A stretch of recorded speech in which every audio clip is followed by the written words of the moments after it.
Welcome back and thank you for staying with us right here on Good Morning Namibia. Now, to start off our first conversation for the day, the Namibia Deposit Guarantee Authority released its second three-year strategic plan for the period of 2026 to 2028. The strategic plan provides the authority with guided direction and focus for the next 3 years. Now, the Namibia Deposit Guarantee Authority was established with the primary goal of administering the deposit guarantee scheme. The scheme aims to protect depositors from the loss of their deposits by compensating them in the unlikely event of commercial bank failure. This ultimately enhances consumer protection while also improving financial stability. Joining us with more on this is the Manager of Operations for the Namibia Deposit Guarantee Authority, Petrus Shitofoka. Good morning, sir, and thank you for joining us here on Good Morning Namibia. Good morning, GMN, and thanks for having me here. Well, to start us off, for viewers who may have not heard about the Namibia Deposit Guarantee Authority, what exactly is the authority and why should every person with a bank account not only care but also be aware? Yeah, no, thank you so much. Well, the Namibia Deposit Guarantee Authority was established, like you said, in 2020, February. The main aim of this institution is really a safety net. It's there to make sure that in an unlikely event of a bank failure, we have seen banking institutions failing, not just here in Namibia or Africa, but also globally. In an unlikely event of a bank failure, depositors can be compensated of their funds in a speedy and transparent manner. So it's really an insurance for your money and my money that is currently lying in our banking institutions in an event where they fail. And speaking on, if a commercial bank were to fail in practical terms, what would happen behind the scenes? How would the deposit guarantee scheme step in? Yeah, no, definitely.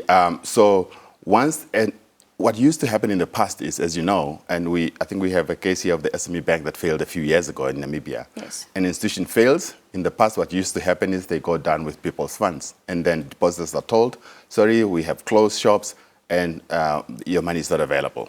So now if an institution fails, what happens is we already have systems where we can go behind the system and have access to depositors' records of who had money in that institution, how much money did they have in that institution. So that information we have. So what then happens is we immediately kick in. Once the central bank, the Bank of Namibia, informed the NDGA that institution A has failed and deposits have become unavailable, we then kick in and payments or compensation then takes place. Of course, when we do compensation, because this entity has failed, we then also have an opportunity to either partner with another institution where we can do payments through or do it directly with the Bank of Namibia. Keep in mind, Jermaine, that the Namibia Deposit Guarantee Authority is currently operating from the Bank of Namibia. So we're basically part of the central bank, and the central bank has seconded its staff to operationalize this new institution. And as for the coverage limit, it currently stands at 50,000 Namibian dollars per depositor per institution, which is an increase from the previous 25,000 Namibian dollars. How was that figure determined? Right. So when you determine a coverage limit, one thing that you want to make sure is that at whatever coverage limit you have, you're covering over 90% of depositors fully. This is what the International Association of Deposit Insurers will tell you. And this is best practices. So you are right that when we started in 2020, we had a coverage limit of 25,000.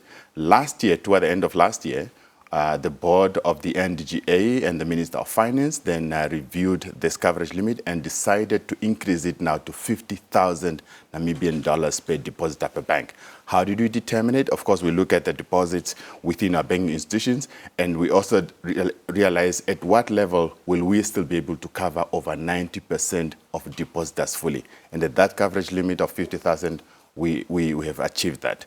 What it basically means is that if you had money in a bank that failed, maybe you have 70,000 Namibian dollars there, yes, and that institution fails, you come to the NDGA, you get 50,000 Namibian dollars. If you had less than that, of course, you get your full money. The rest, if you had less than 70, that remaining 20,000, you'll get it still, but through the liquidation process, which takes a little bit of time. But what we want is people should have access to their money within 30 days up to that coverage limit of 50,000 Namibian dollars. And that amount, how sufficient is it in today's economic climate? Or is it something that may evolve over time, like it did from the 25 to the current 50? Yes, the law, the Deposit Guarantee Act is very clear on that. It says from time to time the board must review the coverage limit, just similar to what we did now last year. Of course, we keep looking at whether at that level is still sufficient to cover a significant number of depositors. So we'll still continue to review that on an annual basis. If need be, then we can always review that coverage limit. Of course, it will be a decision of the board and the Minister of Finance. Well, you've recently just released your second strategic plan for the period of 2026 to 2028. What made this the right moment to chart a new direction? Right, because keep in mind, so we started in 2020. We allowed the first 2 years to operationalize without a strategy, really for an institution to take off. We then came up with our first strategy, which was 2023-2025. So essentially, that strategy has lapsed December last year.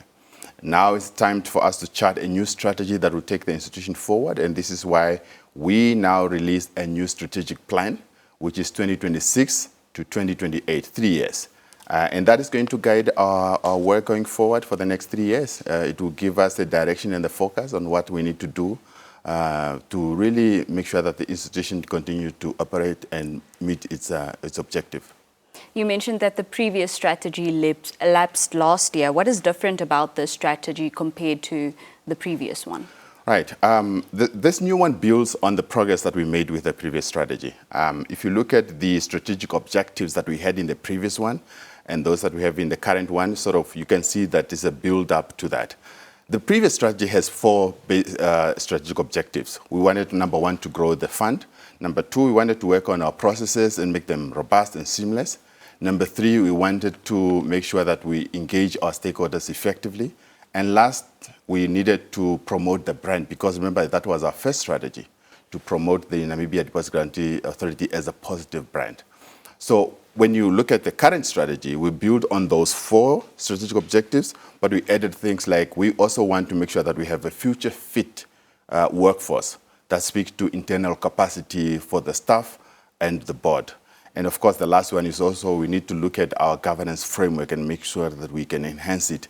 But the other 4 remains, and they're still very key. We still need to, more importantly, grow and prudently manage the fund.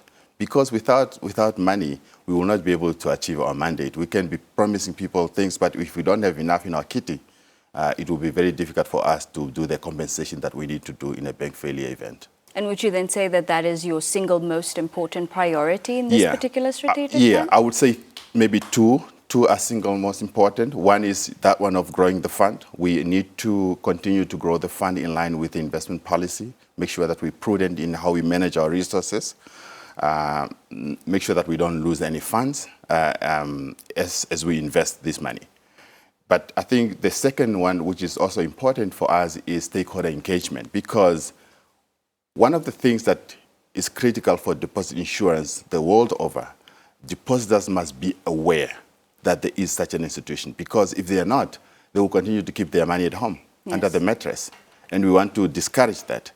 How do you discourage it? You need to make sure that depositors are aware that there is a safety net in place, that their money is safe, that they can place their funds with the banking institution. So we need to continue that campaign of going out to the regions and the communities and informing the public, your money is safe in the banking industry.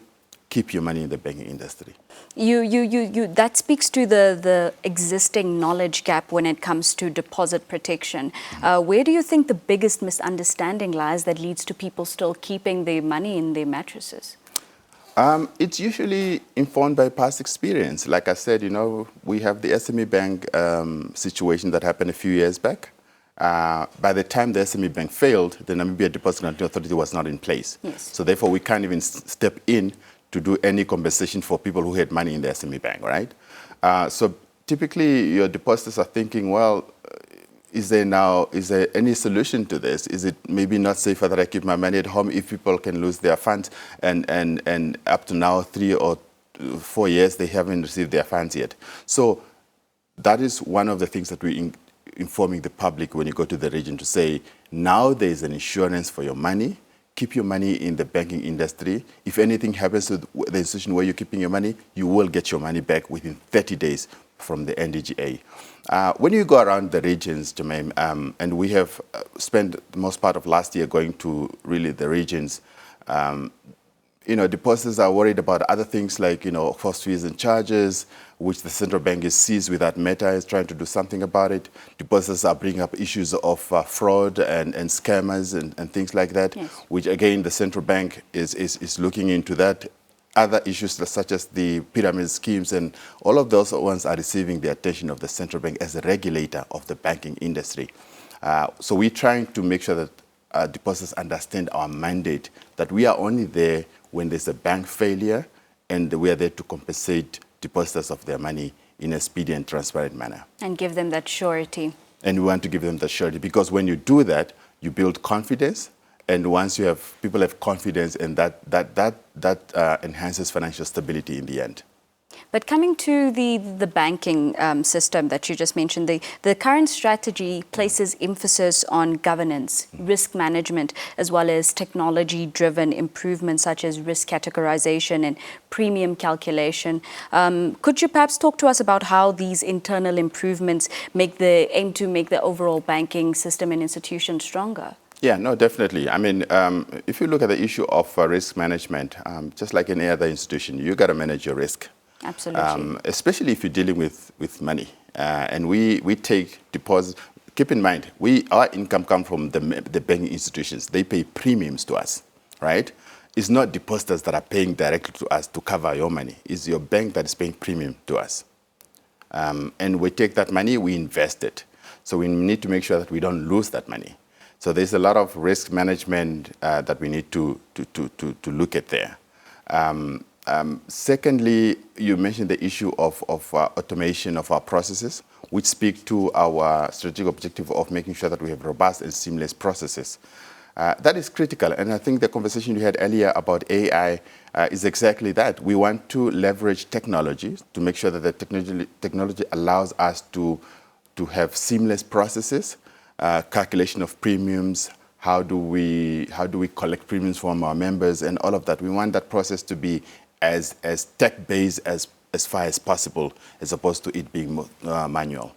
And coming back to the success of the strategy, come 2028, what would the successful implementation and execution of the strategic plan look like? Yeah, that's a very good question, because our success will be very much linked to our strategic objectives, right? So if you look at the first one, prudently manage the fund, what we want is that we don't lose any money, but by the time of the strategy ending in 2028, we want to have sufficient funds that we can say we have enough funds that if anything happens to any of our member institutions, which is the commercial banks, we are able to honor our obligation and do the compensation.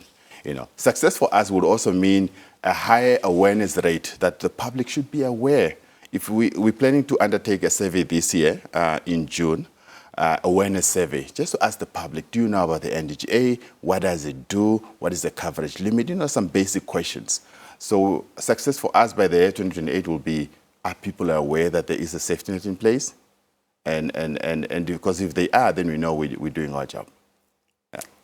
Mr. Shitofoka, thank you so much for taking the time to talk to us this morning and to unpack the authority's strategic direction. Thank you so much, Jermaine, for having me. It was a pleasure speaking to you. That was Petrus Shitofoka from the Namibia Deposit Guarantee Authority, speaking to us about the depositor protection, the growth of the fund, as well as the roadmap to 2028.